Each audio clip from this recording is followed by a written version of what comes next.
asalaamaaleykum wa rahmatullahi wa barakaatu. sama mbokki taalibe bi murid yi maa ngi leen di laabiire ngir jëmmi sëriñ bi ci saafarawu ci tawat jum mën a doon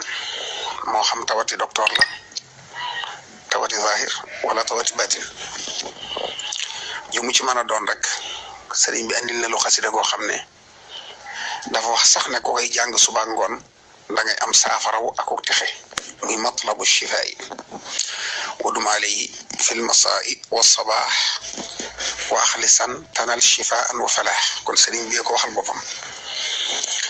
ko koy jang suba ak ngon da nga amuk wér waxtu ne da ngay amuk saafaraw tawad do sonal mukk te da nga amuk texe kon xasida gu mata baye xel la te sëriñ bi moko bind mu leer nañ kenn waxalu ko kon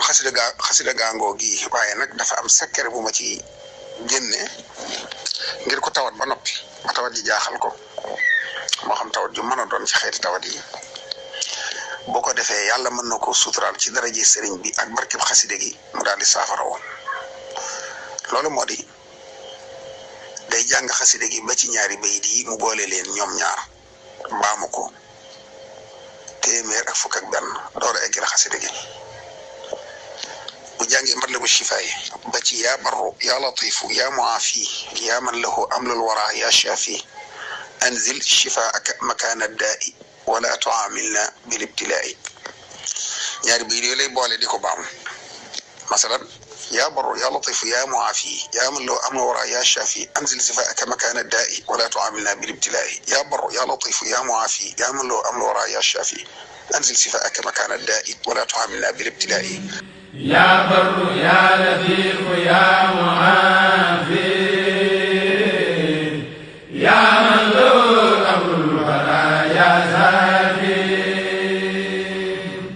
عزل صفات مكان الدار ولا تعاملنا بالابتلاء noonu la koy boolee di jàng ba ma téeméer ak fukk ak benn 111 fois bu ko defee mu àggale xasida gi rek ba ci kamastafa fa xasida ga yam loolu bu ko saxalee ab diir rek yàlla dana ko may ak wér bu dee ku ko mënta jàng ñu jàngal ko tifli ci ndox mu naan ci raayu ci bu dee ki tawat moo ko mën a jàngal boppam mu di ko jàng te di ci yéene saafarawu